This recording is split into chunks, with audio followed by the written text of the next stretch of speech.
wal ings ni ingsun.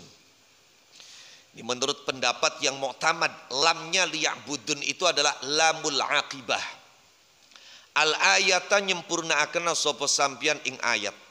Fal matlubu mangko utawi kang disuprih, kang dituntut, kang diperintah minal muridi saking murid wong kang ngarepaken wusul maring Allah Subhanahu wa taala iku as-sa'yu lumaku fi qutil arwahi ing dalem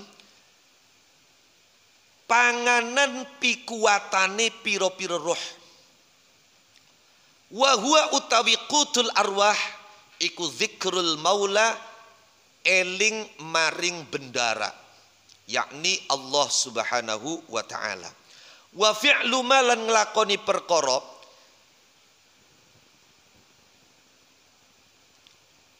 yuqarribu kang markaken apa ma ilaihi maring al maula. Lakutil asbahi ora panganan pikuatane piro-piro awak. Ayil ajsad. Lakutil asbahi ora panganan pikuatane piro-piro awak. Kenapa? Li'annahu krana setuhune qutul asbah iku qaimun jumenengi bihi kelawan qutil asbah sapa ghairuhu liyane al murid. Wa huwa utawi ghairuh iku maulahu bendarane al murid. Ijtihaduka fima dhumina laka wa taqsiruka fima tuliba minka. Semangatmu, kesungguhanmu pada apa-apa yang sudah dijamin untukmu, dan keteledoranmu, kesembronoanmu pada apa yang diperintahkan dan dituntut darimu, iku dalilun dalil, bukti nuduhaken alantimasil basirati ingatase dadi kabuseke peninggal ati. Ai amal basirati tegese piceke peninggal ati mingka saking sira. Wahia utawi al basirah iku ainul qalbi, iku ainun mata fil qalbi ing dalem ati. Jadi mata hati. Iku ainun mata fil qalbi kang tetep ing dalam ati. Tudriku kang bisa nemu apa ain al umura ing piro-piro perkara al maknawiyata kang bangsa maknawi. Istilah orang sekarang hal-hal yang bersifat abstrak. Kama annal basara kaya oleh setuhune basor peninggal mata iku yudriku nemu apa basor al umura ing piro-piro perkara al mahsusata kang diindra, yang menjadi objek panca indra.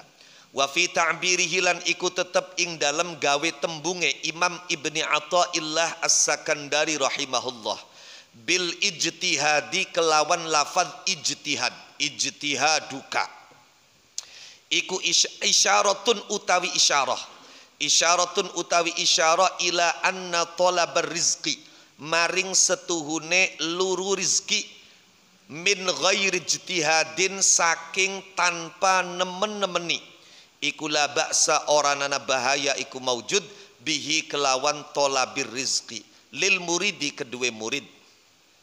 Wala yadullu lan ora nuduaken apa talabur rizqi min ghairi ijtihadin, ora nuduaken alan timasi basiratihi ingatase dadi kabuseke peninggal atine murid. Wallahu a'lam.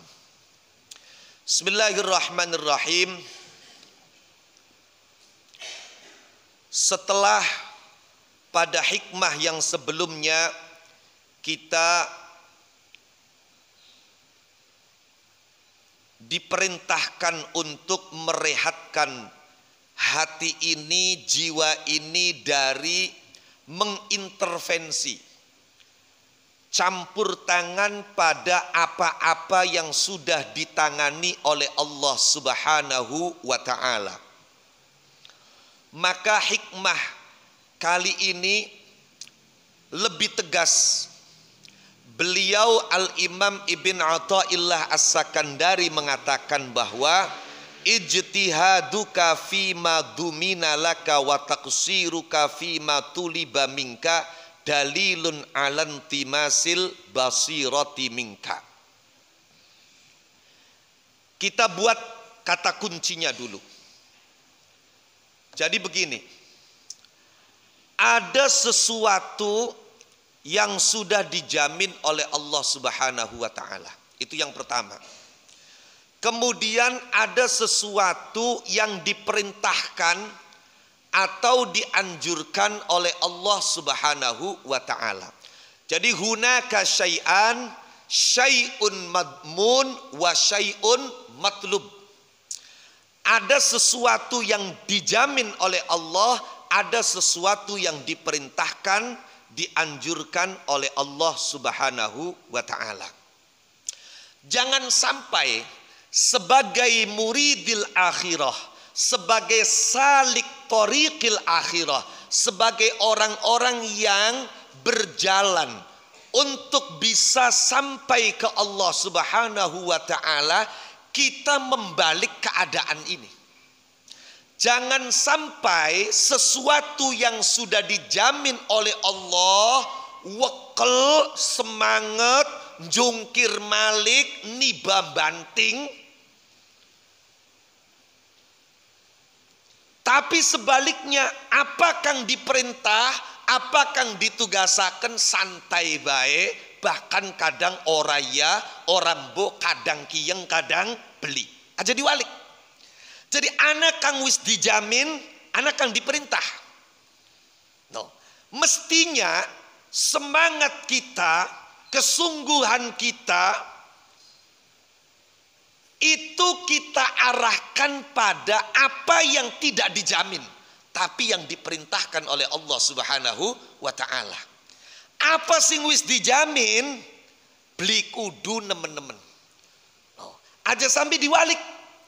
Sing wis ana jaminane dinemeni, sampai beli weru panas, beli weru udan, beli weru endas, beli weru sikil, jungkel, jempalik, gedebak-gedebug, no.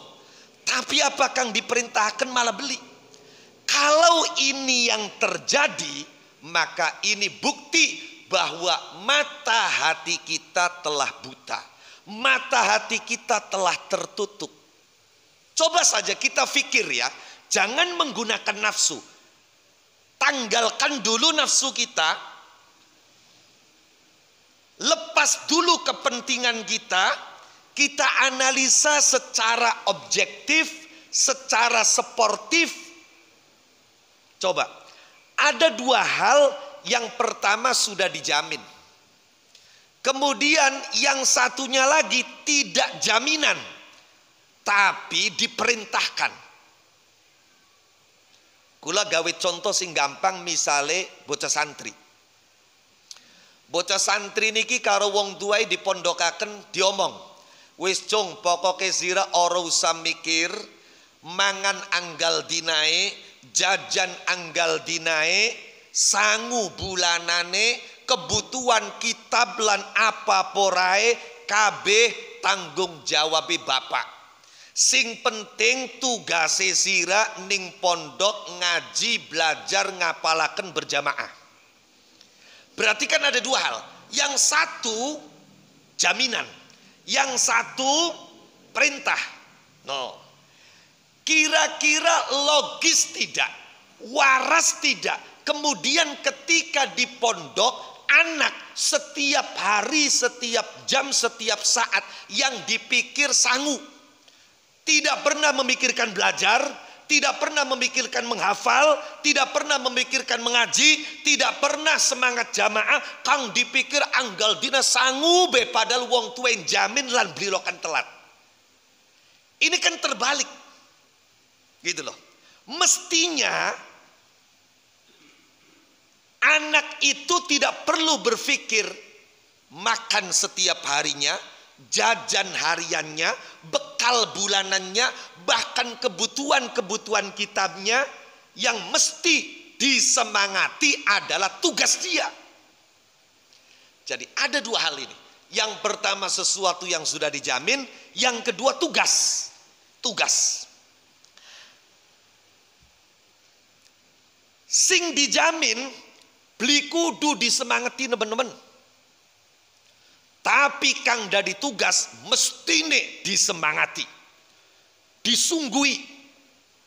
Lamun diwalik berarti mata hati kita buta. Tidak bisa menempatkan sesuatu pada tempatnya, pada porsinya. Itu maka dikatakan dalilun alantimasil basirati minka. Oke. Apa yang sudah dijamin oleh Allah Subhanahu wa taala untuk kita? Rizki. Sekian banyak ayat Al-Quran menegaskan jaminan rizki Allah Subhanahu wa ta'ala. Di antaranya ayat yang ditulis di dalam syarah hikam Lisyarqawi ini. Wa ka'ayyim min dabbatin la tahmilu rizqaha Allahu yarzuquha wa iyyakum. Dan masih banyak ayat-ayat yang lain. Ada di antaranya wa ma min dabbatin fil ardi illa 'ala Allahi rizquha wa ya'lamu mustaqarraha wa mustauda'aha kullun fi kitabim mubin. Saya pernah sampaikan pada pertemuan yang sebelumnya bahwa kita tidak pernah tahu di mana alamat pasti rezeki kita.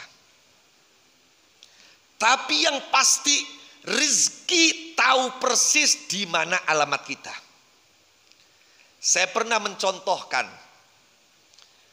salah satu guru saya dulu ketika masih mengejar S3 di Mesir. Dia sudah punya istri, sudah punya anak. Maka dia mencari rezeki. Mencari rezeki dengan cara ya mencoba menjual sesuatu atau menawarkan jasa kepada orang. Ngalor ngidul ngetan ngulon ora oli. Akhirnya dia pulang. Tidak sampai 5 menit ternyata ada orang ketuk pintu.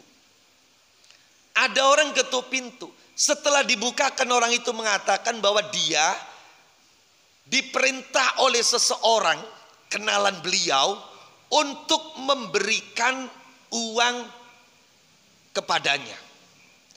Ini menunjukkan bahwa ketika dari pagi sampai sore beliau mencari rezeki, ngetan ngulon ngalor ngidul, ternyata alamatnya beli ngetan, beli ngulon, beli ngalor, beli ngidul. Jadi kita tidak tahu alamat rezeki kita itu kemana. Tapi apa yang memang sudah menjadi jatah rezeki kita hari itu, kita nggak kemana-mana. Dia tahu persis kita ada di rumah, rezeki itu datang ke rumah.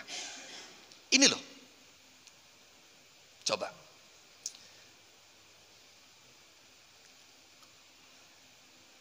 Wa ka'ayyim min dabbatin la tahmilu rizqaha Allahu yarzuquha wa iyyakum. Ironisnya, kita semangat di dalam apa-apa yang sudah dijaminkan oleh Allah Subhanahu wa ta'ala, tapi pada apa yang ditugaskan kepada kita, kita abai. Kita sembrono. Kita teledor. No. Apa sih tugas kita itu? Tugas kita tidak lain adalah amal-amal yang berdasarkan kebiasaan itu bisa menjadi sebab kita sampai ke Allah Subhanahu wa ta'ala. Apakah itu berupa zikir, apakah itu berupa sholat, tentunya bukan hanya yang fardu tapi juga yang sunnah, wirid-wirid, dan berbagai macam amal soleh dan ketaatan yang lain. Ini adalah tugas kita. Allah Subhanahu wa ta'ala menciptakan jin dan manusia itu liya'budun. Allah menciptakan jin dan manusia bukan untuk mencari rezeki, tapi liya'budun. Ini tugas. Tidak ada larangan kita mencari rezeki, tidak ada. Tidak ada larangan kita berusaha untuk mendapatkan rezeki, tidak ada. Tapi di sini jangan sampai kita membalik keadaan tidak proporsional, menempatkan sesuatu tidak pada tempatnya.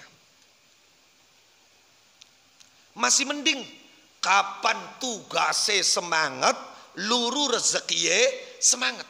Ini yang tidak boleh, tugasnya diabaikan, tapi urusan rizki kang wis dijamin semangat. Ini loh yang tidak boleh.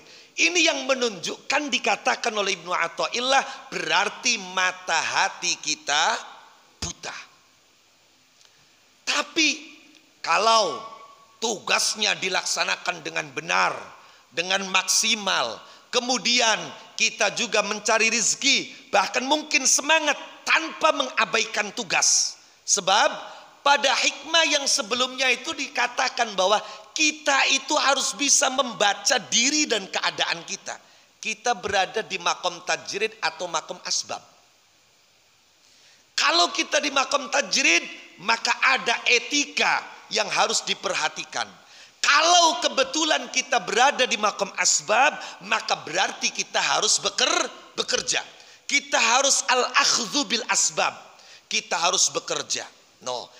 Tapi juga pekerjaan yang kita lakukan jangan sampai mengabaikan tugas. Ini loh persoalannya. Jadi yang menjadi persoalan itu bukan dilarang bekerjanya, bukan dilarang semangat bekerjanya, tapi semangat bekerja yang kemudian di waktu yang sama tugas kita abaikan. Tapi kalau kita bekerja semangat, tapi ketika tugas itu datang, ada panggilan misalnya sholat, hayya 'alas sholat. Pekerjaan bisa nanti, tapi sholat tidak bisa dinanti. Pekerjaan bisa ditunda, tapi sholat tidak bisa ditunda. Karena sholat merupakan wajibul wakti. Akan sholat kan waktunya panjang. Yang menjamin kalau kamu masih bisa melakukan sholat dalam waktunya siapa? Yang menjamin bahwa semenit yang akan datang kamu masih hidup siapa? Maka ulama-ulama mazhab Syafi'i yang mengatakan bahwa sholat tidak harus di awal waktu, itu pun mengharuskan ketika manjing waktu sholat, itu dalam hati harus ada azam. Harus ditanamkan azam, itu dalam Riyadul Badi'ah dijelaskan. Dalam hati harus ditanamkan azam. Ya Allah, saya akan melakukan sholat, bertekad melakukan sholat di dalam waktunya. Harus ada tekad, harus ada azam. Kalau tidak ada azam, kemudian tidak sampai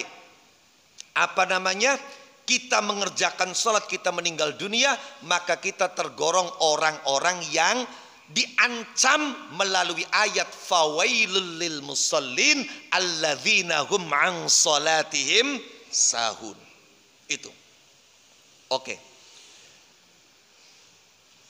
Jadi seandainya kita semangat ijtihad pada tugas kita, kemudian untuk hal yang memang sudah dijaminkan untuk kita semangat monggo, kita nggak begitu semangat juga nggak ada masalah. Maka dikatakan oleh Imam Syarqawi, wa fi ta'birihi bil ijtihad isyaratun ila anna talab rizqi min ghairi ijtihadin la ba'sa bihi lil murid.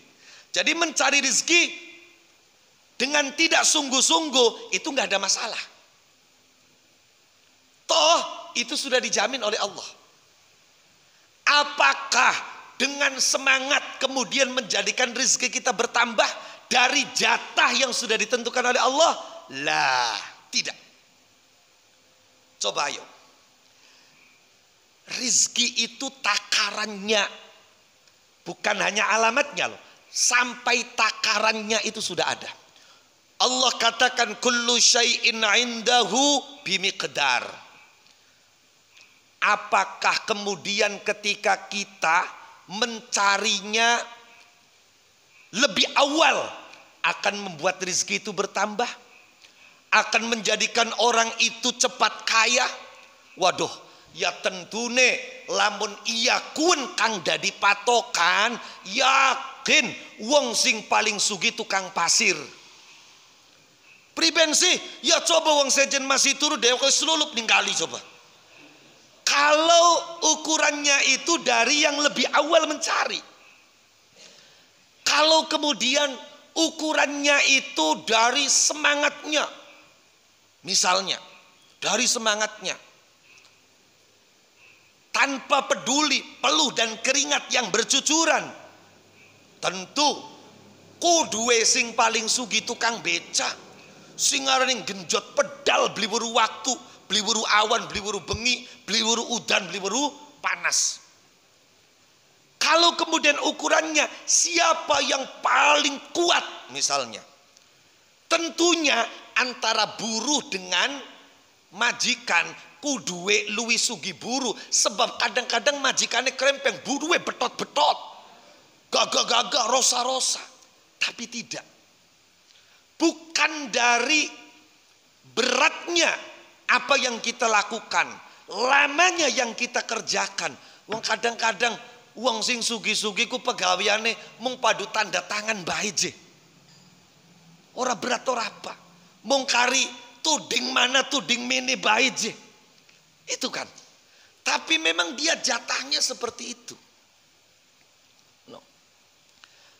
Maka yang pokok bukan kita dilarang semangat mencari rezeki, bukan sekali lagi. Tapi apa? Yang dilarang adalah mengabaikan tugas kita sebagai manusia diciptakan oleh Allah Subhanahu wa taala. Ini loh poinnya. Persoalan rezeki, arep semangat ya los, ora pati semangat ya ora apa-apa, yang toh itu sudah dijamin, terserah.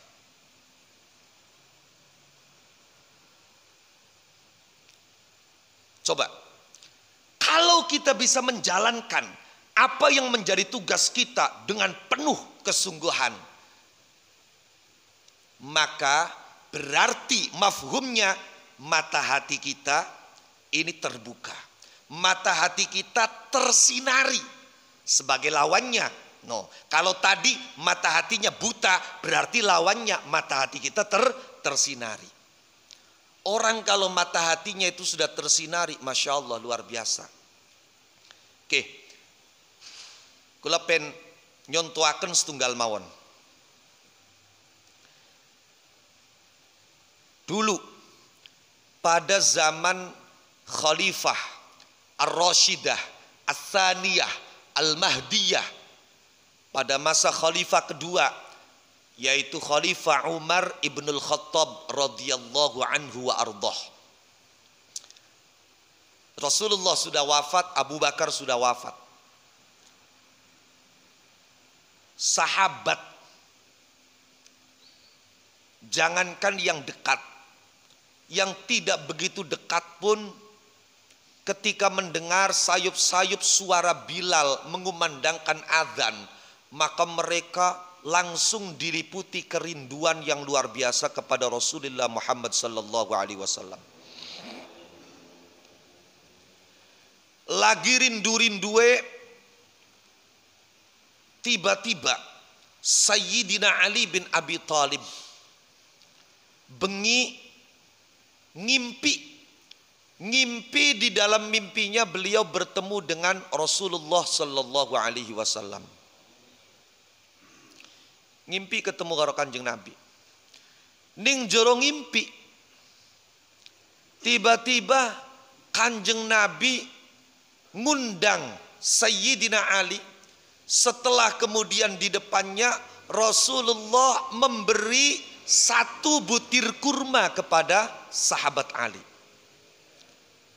Saking enake, saking manise, saking pulene, saking legite kurma itu, sampai-sampai Sayyidina Ali habis memakan satu butir, beliau manja kepada Rasulullah dengan mengatakan, zidni ya Rasulullah, ya Rasul enak temen kormai jaluk maning silah. Diberi satu oleh Rasulullah, dimakan lagi.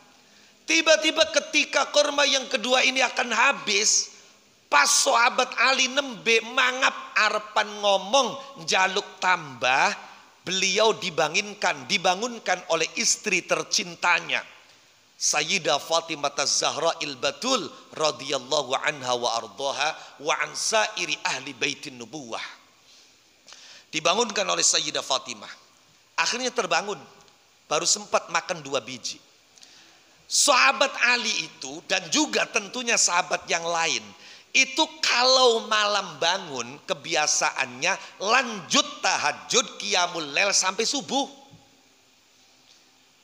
Lanjut. Lah, akhirnya tiba-tiba singkat cerita sampai subuh. Pragat sholat subuh arepan balik, sahabat Ali dipanggil oleh sahabat Umar. Setelah beliau ada di depannya, kemudian sahabat Umar memberi 1 butir kurma kepada sahabat Ali yang rasanya enak, manis, legit, pulen. Saking enaknya sahabat Ali ngomong sama Sayyidina Umar, "Zidni ya Umar, Umar, jaluk maning kormai, tambahi." Enak, kurang sahabat Ali. Ngomong maling, "Zidni ya Umar, Umar, mali sih." Ketika sahabat Ali minta korma yang ketiga, sahabat Umar tidak memberi, tidak mengulungkan, malah ngomongnya sahabat Umar, "Ya Ali, lau zadaka Rasulullah al-lailah lazidtuk." Ali, kalau saja tadi malam Rasulullah ngasih kamu lagi, saya juga akan ngasih kamu. Yang tadi malam Rasulullah cuma ngasihnya 2 butir, ya maka saya juga ngasihnya 2 butir. Coba. Sing ngimpi sahabat Ali, ning jero ngimpi ketemu Kanjeng Nabi, laka sahabat Umar loh. Dari mana sahabat Umar tahu kalau Sayyidina Ali tadi malam ketemu Rasulullah dikasih kurma cuma 2 butir. Sahabat Ali kaget. Awaqad uhiya ilaika ya Umar. Umar, sampean bisa weruku oli wahyu tak? Jawab sahabat Umar, la. Walakinnal qalba idza safa nadhara binurillah. Tidak, saya tidak dapat wahyu. Hanya saja hati itu kalau sudah bersih, maka bisa melihat dengan nur Allah subhanahu wa ta'ala. Tandanya bahwa hati seseorang itu sudah bersih, sehingga layak dalam memandang sesuatu dengan menggunakan nur Allah subhanahu wa ta'ala adalah apa? Dia semangat di dalam tugasnya, biasa-biasa saja pada apa yang sudah dijaminkan untuknya. Ini cerita ini diantaranya ditulis oleh Imam Fakhruddin Ar-Razi dalam At-Tafsirul Kabir, atau yang juga dikenal dengan nama Tafsir Mafatihul Ghaib. Contoh yang lain, Sayyidut Ta'ifah Al-Imam Abul Qasim Junaid Al-Baghdadi niku ngaji karo wali agung arani Imam Sari As-Sakoti. Kalau di Cirebon khususnya kebanyakan bacanya Sirri Sikti. Kalau saya baca di kitab Sari As-Sakoti, nama lengkap beliau adalah Sariyuddin As-Sakoti. Sari kagoni waznan wa maknan. Sariyuddin As-Sakoti. Siji waktu Imam Junaid Al-Baghdadi ditimbali ku diundang karo guruwe. Dia omong ning guruwe, "Junaid, mulai sekian sira tek perintah kongkon mulang." Maka Imam Junaid walaupun takut, tapi beliau memberanikan diri menjawab gurunya dengan mengatakan, "Maulana, bukan aku tidak mau mematuhi perintahmu, bukan aku mengabaikan instruksimu, tapi pangapunten pisan pangapunten. Pangapunten, kula dereng wani, dudu kula mong jalanaken perintah le. Tapi masalahai kula durung wani sebab kula durung oli izin saking Rasulullah Muhammad sallallahu alaihi wasallam." Masya Allah. Wali ku mulang bayi nunggu izinnya Kanjeng Nabi. Kula durung oli izin. Akhirnya ya wis, gurunya beli nemen-nemen. Wali niku beli kakek ngomong, beli gelem ya wis, durung siap ya wis. Singkat cerita, bengi waya turu pragat salat bengi turu ngimpi.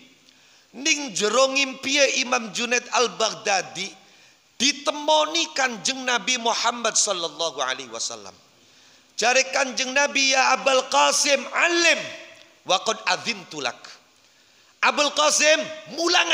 Sekian sirat tek izini langsung mulang. Cunggelek tangi kaget ya seneng. Saking senenge blindeleng jam maning. Kian masih bengi tawis subuh. Langsung melayu marani umai guruwe. Tok tok lawang. Tok tok tok tok lawang. Dibuka karo guruwe. Durung sempat ngomong nyampiaken seneng yen wis oli izin Kanjeng Nabi kongkon mulang. Jadi mulai esok siap jalanaken perintah guru. Nembe mangap durung sempat ngomong, guru wis ngomong, apa sira bengi-bengi ku mene ku melayu-melayu arepan wewara Kanjeng Nabi ngizini sira mulang. Masya Allah, coba. Yang sing ngundang Kanjeng Nabi kon nemoni sira kuwi sun jare guruwe. Masya Allah. Loh, arane wong kang atiye wis bening, atiye wis bersih, melihat sesuatu tidak bertumpu hanya kepada nazirul ain, nazirul qalb, tapi juga nazirul qalbi, ainul basirohnya yang sudah tajam. Niki. Pun balik maning. Jadi kata kuncinya kita harus membedakan hunaka syai'ani, syai'un madmun wa syai'un matlub. Ada dua sesuatu. Yang pertama sesuatu yang sudah dijamin oleh Allah Subhanahu wa taala, yang kedua sesuatu yang ditugaskan oleh Allah Subhanahu wa taala. Jangan sampai apa yang dijamin semangat, tapi apa yang menjadi tugas kita abaikan, kita teledor, kita sembrono. Atau kita kurangi, kita tinggalkan. Coba. Pun, apa tugas kita? Kita mulai petakan satu persatu. Coba. Pertama, Allah Subhanahu wa ta'ala menyatakan wa ma khalaqatul jinna wal insa illa liya'budun. Ibadahnya jin, ibadahnya manusia itu bukan untuk kepentingan Allah. Maka awas, jangan pernah sekali-kali ketika kita tertimpa musibah kemudian kita hubungkan dengan ibadah kita, amal kita. Kita masih sering mendengar pengaduan orang seperti ini. Ya Allah, kurang apa sih kula? Kula ku masya Allah 5 waktu tek jalanaken karo berjamaah. Anggal dina kula ku nyantuni bocah yatim. Tapi kula penyakit ora waras-waras. Kula dagang masih angger beli laris-laris. Jangan pernah menghubungkan itu dengan apa yang kita lakukan. Jadi amal kita itu jangan pernah dihubungkan dengan semua itu. Itu su'ul adab. Su'ul adab kepada Allah Subhanahu wa taala.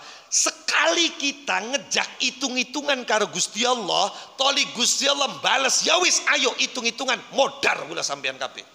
Bro, sekali kita ngejak hitung-hitungan dong. Hitung-hitungan kita ngelakoni sholat, ngelakoni puasa, duduk sing wajib baik, sing sunnah dilakoni, zikir, maca Quran. Gusti Allah ngejak hitung-hitungan, ya wis ayo sira tek pai ambekan, wis sekian lamun sira ambekane tek kongkon bayar, sedina kudu bayar pira. Sira tek pai mata sira bisa katon ki, lamun matai duduk tek pai tapi tek sewakaken sira kudu bayar sewa pira coba. Kalau modelnya itu hitung-hitungan, itu kita akan mati sendiri, kita akan kalah sendiri. Maka ibadah kita itu bukan untuk kepentingan Allah Subhanahu wa taala. Maka kalau kita lanjutkan membaca ayatnya, lanjutan dari ayat wa ma khalaqatul jinna wal insa illa liya'budun, itu lanjutannya adalah ma uridu minhum mir rizqin wa ma uridu ayyut'imun. Innallaha huwar razzaqu dzul quwwatil matin. Ma uridu minhum mir rizqin, saya tidak mengharapkan rizki dari mereka. Wa ma uridu ayyut'imun, saya juga tidak menginginkan mereka memberi makan saya. Kata Allah, Lah wong sing memberi rizki, yang memberi makan itu Allah. Innallaha huwar razzaqu dzul quwwatil matin. Maka ulama-ulama ahlul asrar ya, ahlus sir itu mengatakan, ketika ibadah kepada Allah itu digandeng dengan persoalan rizki. Ini kan ayatnya, wa ma khalaqtul jinna wal insa illa liya'budun ma uridu minhum mir rizqi wa ma uridu ayyut'imun innallaha huwar razzaqu dzul quwwatil matin. Ana ibadah, ana rizki digandeng. Jari ulama ahlul asrar maknane uwong kapan gelem fokus temenan ibadah, ubudiyah, abudah kepada Allah Subhanahu wa taala, maka Allah tidak akan membuat dia pusing urusan rezeki. Endi maning ayate kang masalah ibadah ning Gusti Allah digandeng karo masalah rezeki. Masalah jaminan tidak akan lapar, bahkan jaminan keamanan. Li'ilafi Quraisyin ilafihim rihlatash shita'i was-sayf falyabudu rabb hadzal bait alladzi at'amahum min ju' wa amanahum min khaif. Maknane jare ulama ahlus sir, uwong lamun bener-bener falyabudu rabb hadzal bait, aja watir kempong, aja watir wedi. Itu artinya. Sudah, yang penting itu tugas. Apa yang sudah dijamin oleh Allah itu adalah janji Allah. Janji Allah tidak mungkin meleset. Allah tidak mungkin ingkar janji. Innallaha la yukhliful mi'ad.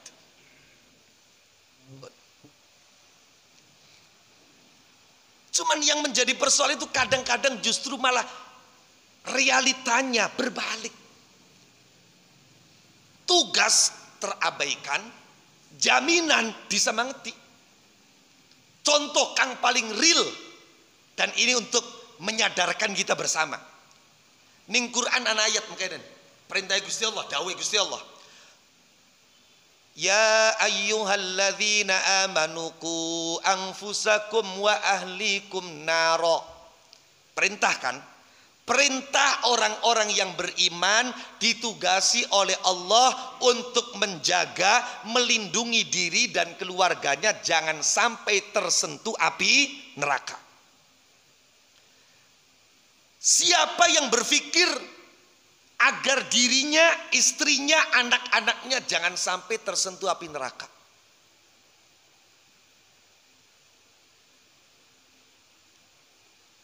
Tentu kalau kita berpikir seperti itu, Masya Allah. Tung waya sholat, ndeleng rabi masih ngarepani TV nok, ndeleng TV bisa dilanjutakan. Bokat iya ketinggalan ceritai ikatan cinta pada ana siaran ulange. Ya wong wadon kin lagi demam ikatan cinta kabeh kin ki. Loh, iya. Paderana siaran ulangi, ayo sholat dingin. Tong waya sholat, coba mana yang kemudian mencari anaknya? Cong, mari dingin dolanane, mari dingin binciane, sholat wistung. Padahal perintah untuk memerintahkan anak sholat yang ditunjukkan kepada orang tua itu sejak anak usia 7 tahun loh coba. Tapi praktek ning lapangane kula jarang deleng. Kang ana ngko bae. Coba ning Quran anak sing langsung tegas kongkon merintahkan salat. Ayate wa'mur ahlaka bis salati wastabir 'alaiha la nas'aluka rizqa nahnu narzuquka wal 'aqibatu lit taqwa. Jelas ayatnya, wa'mur ahlaka, perintah keluargamu, istrimu, anakmu, bisolah, wastabir alika, sabar. Kadang-kadang anak sih ngomong makanan, kulaku masa ya ngongkon rabi sembayang ku anggal dina bayang, anggal waktu bayang pegel. Pancen ning Quran wis ana wastabir alaiha. Toli lamun sampian ngongkon rabi, ngongkon anak sholat sepisan nurut, seterusnya beli kudu diperintah, berarti sampeyan oli ganjaran merintah keluarga sholat mung sepisan-sepisane. Iya kan? Jadi untung tak rugi kunku malah. Ya malah rugi sebenarnya. Hitung-hitungan kan rugi. No, tapi kapan kudu anggal dinanggal waktu ngongkon. Wah, berarti ganjaran terus kan konon. So, diambil positifnya saja. Ya memang kita harus sabar. Dalam Qur'annya dikatakan wa'mur ahlaka bis-sholati wastabir 'alaiha. La nas'aluka rizqa, kata Allah, aku tidak meminta rizki kepadamu. Nahnu narzuquka, akulah yang memberi rizki kamu. Digandeng maning masalah sholat karo masalah rizki. Artinya apa? Artinya sudah ada dua hal. Yang pertama tugas, yang kedua jaminan. Jangan pernah mengabaikan tugas. Kemudian semangat dalam mencari apa yang menjadi jaminan dan dijaminkan. Dua-duanya tidak apa-apa. Toh memang kita tidak diperkenankan untuk meninggalkan dunia ini secara total, tidak boleh. Mana ayatnya? Wabtaghi fima atakallahu darul akhirata wala tansa nasibaka minad dunya. Di sini Al-Fakir ingin menyampaikan kekeliruan sementara orang. Ada sementara orang yang mengatakan bahwa mencari rizki harus semangat. Dalilnya, i'mal li dunyaka ka'annaka ta'ishu abada wa'mal li akhiratika ka'annaka tamutu ghadan. Kising sering kanggo dalil. Bekerjalah untuk duniamu seakan-akan kamu hidup selamanya. Ini dipahami karena kita akan hidup selamanya, berarti mekayai kudu kang akeh karena arpan uripe selawase. Wa'mal li akhiratika ka'annaka tamutu ghada, beramallah untuk akhiratmu seakan-akan kamu besok mati. Karena kiki mati berarti akhiratnya setitik bae blusake akeh. Ya kan kesempatannya mung kari sedina. Akeh sing maknani seperti itu. Ini salah. Ini keliru. Kapan guru kula Mbah Maimun Zubair itu menjelaskan hadis ini begini. I'mal li dunyaka ka'annaka ta'ishu abada.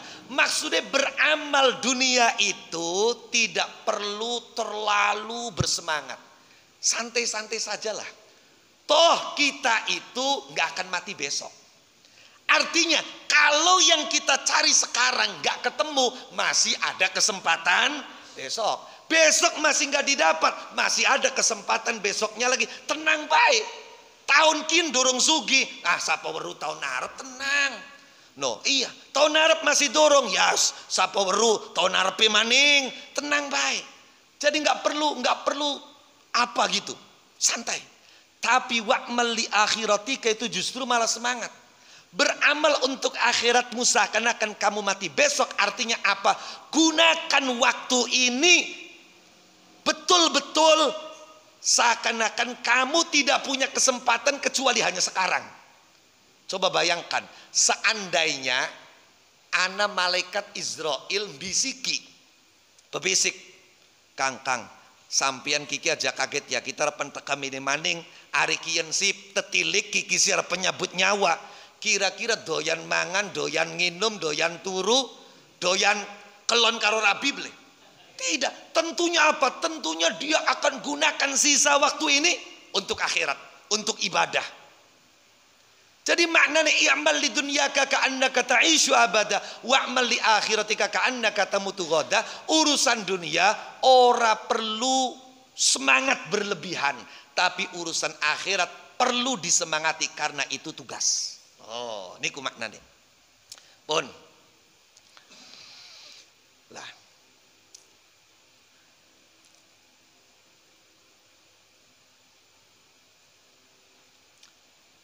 Apa yang menjadi dasar bahwa persoalan akhirat, amal itu adalah tugas? Di antaranya firman Allah Subhanahu wa taala di dalam Al-Qur'an, Alam taro annallaha yasjudu lahu man fis samawati wa man fil ardi wasyamsu wal qamar wasyamsu wal qamar wan nujumu wal jibalu wasyajaru wad dawabu wa katsirum minan nas wa katsirun haqqo alaihil azab. Ketika Allah mengatakan bahwa yang ada di langit, yang ada di bumi, matahari, bulan, bintang, gunung, pepohonan, dan semua binatang melata itu bersujud kepada Allah, termasuk manusia. Tapi kalimatnya itu bukan wanas, tapi wakatsirum minanas. Maknanya tidak semua orang bersujud kepada Allah. Ada juga banyak yang tidak bersujud, yang pada akhirnya mereka berhak mendapatkan siksaan Allah. Wakatsirun haqqo alaihil azab. Maka ayo bedakan mana tugas, mana yang sudah dijaminkan oleh Allah Subhanahu wa ta'ala. Semangati apa yang menjadi tugas kita sebagai manusia. Ibadah. Ibadah ini kalau menurut penafsiran sahabat Ibnu Abbas, ma'rifat kepada Allah. Mengenal. Karena ma'rifat kepada Allah itu tidak ada batasnya. Tidak ada waktunya. Sepanjang waktu. Ma'rifat. Illa liya'budun ay illa liya'rifun. Kemudian yang kedua, manusia diciptakan oleh Allah Subhanahu wa ta'ala itu tugasnya adalah imaratul ardi. Memakmurkan bumi. Membangun peradaban. Loh, jadi jangan dikira bahwa ibadah itu berarti megang tasbih, nganggo sarung, nganggo jubah, nggawa sorban, madhep kiblat, hanya sebatas itu. Tidak. Tugas manusia bukan hanya itu. Termasuk tugas manusia yang dibebankan oleh Allah ialah membangun peradaban di atas bumi, memakmurkan bumi. Mana ayatnya? Allah Subhanahu wa ta'ala berfirman, huwa ansha'akum minal ardi wasta'marakum fiha. Di dalam kitab-kitab tafsir, ulama-ulama pada saat menafsirkan kalimat wasta'marakum fiha itu ditafsirkan dengan ai wa talaba minkum al-imarah. Jadi Allah menumbuhkan kalian dari bumi. Wasta'marakum fiha, dan menugaskan kepada kalian memakmurkan bumi. Kita pernah singgung, kenapa Nabi Adam diciptakan oleh Allah Subhanahu wa ta'ala untuk menjadi khalifah di atas bumi, tapi tidak langsung di bumi. Nabi Adam itu kan diciptakan dari tanah, dan dia diciptakan untuk menjadi khalifah di atas tanah. Kenapa diciptakannya dari tanah dan kemudian menjadi khalifah di atas tanah, kok tidak langsung menempat di atas tanah?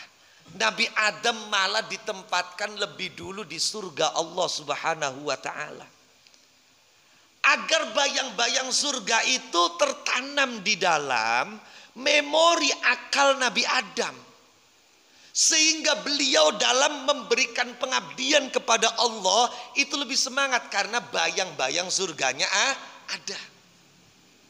Kan antara sing wis weruh karo sing durung weruh kan beda. Sing wis weruh semangat luar biasa. Yang kedua, bisa jadi kenapa Nabi Adam untuk menjadi khalifah di atas bumi transitnya itu di surga, walaupun kemudian nanti akhirnya juga di surga. Anak transit dingin ning suwargae itu bahwa Nabi Adam agar memiliki gambaran bagaimana membangun bumi sebagaimana surga. Gawe gedung-gedung, gawe perumahan, gawe taman, gawe itu kalau tidak melalui surga itu gambarannya dari mana? Kan seperti itu. Maka dua tugas manusia, ibadah, imarah. No. Maka jangan pernah membatasi bahwa ibadah itu hanya pada ibadah-ibadah yang mahdhah, yang murni.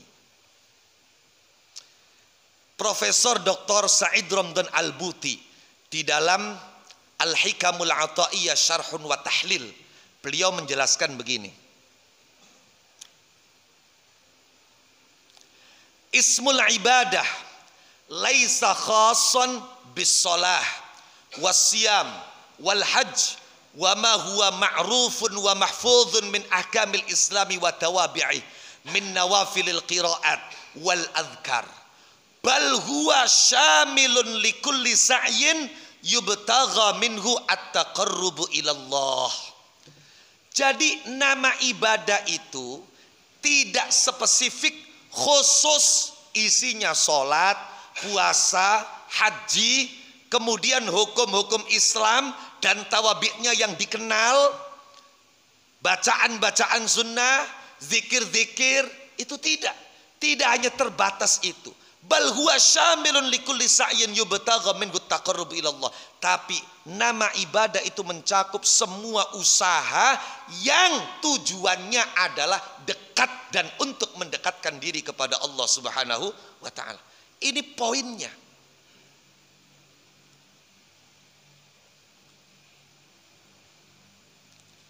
Maka kata beliau lebih lanjut, fa idza tahaqqaqa hadzal qasda fa inna kaffata anwa'it tijarat was sina'at wa kullu anwa'il falah waz zira'a wal bina juz'un la yatajazza'u minal ibadah bal inna khawda ghumaris siyasah wa nuhud bi mas'uliyyatil mutafawitah min jauharil ibadati wa lubbiha.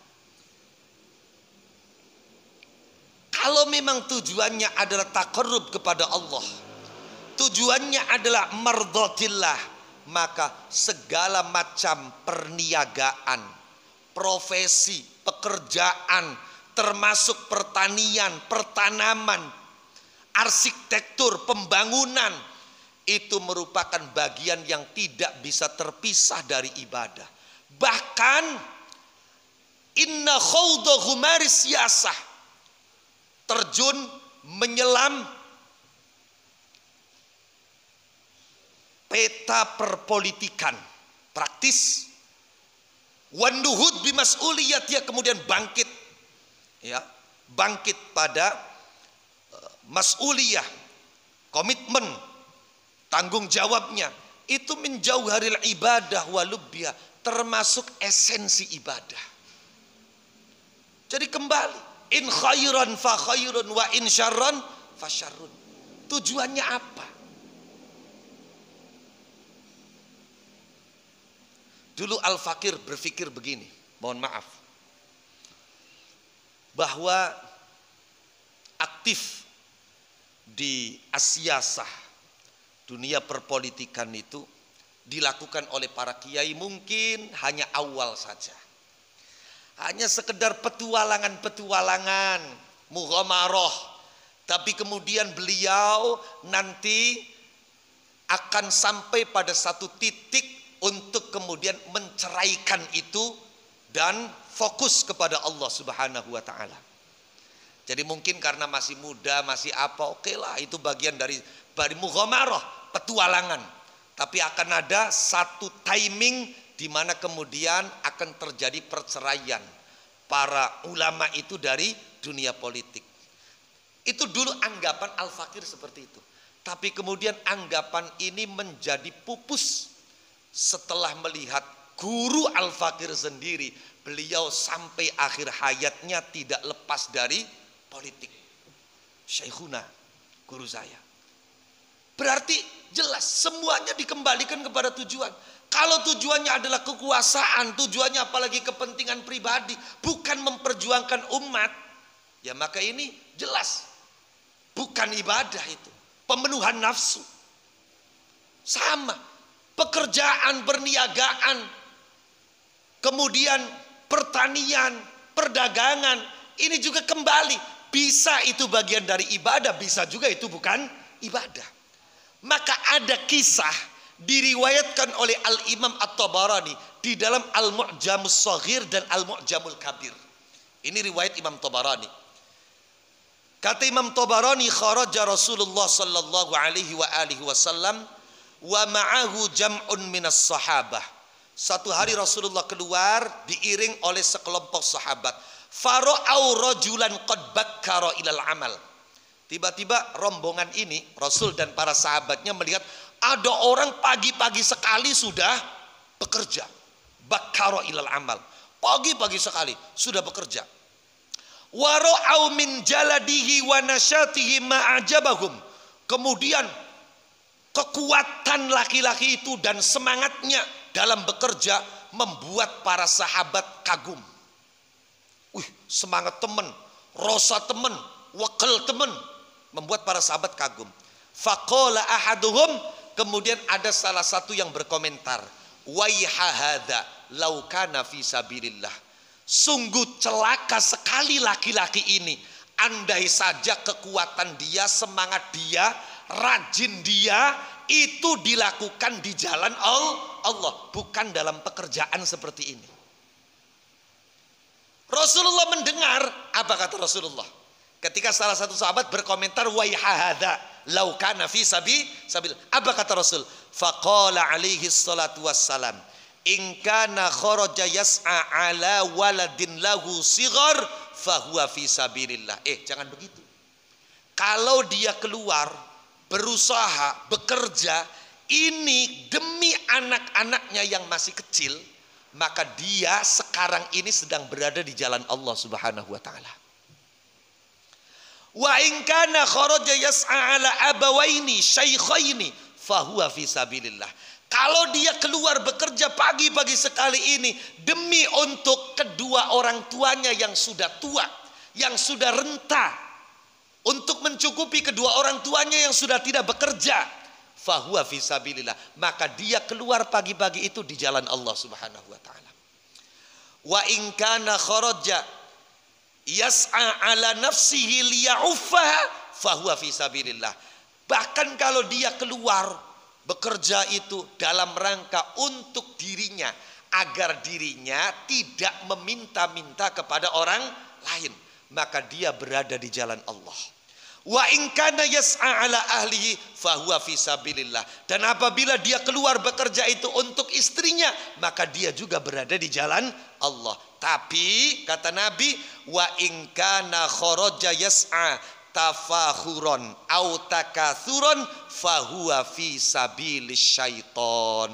Tapi kalau dia pagi-pagi sekali keluar bekerja itu dalam rangka tafakhuron, agar uangnya banyak, bisa membangga-banggakan diri di hadapan temannya, tetangganya, saudaranya, au takatsuron, atau dalam rangka untuk memperbanyak harta dalam rangka sombong-sombongan, maka berarti dia bukan di jalan Allah tapi di jalan syaitan. Kembali kepada niat.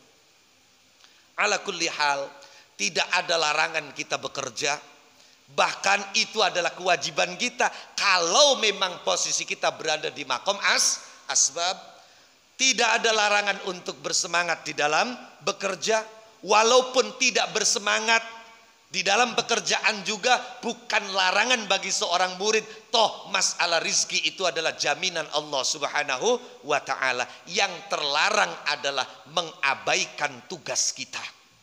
Tugas kita beribadah kepada Allah Subhanahu wa ta'ala. Tugas kita memakmurkan bumi, membangun peradaban untuk mencari ridho Allah Subhanahu wa ta'ala.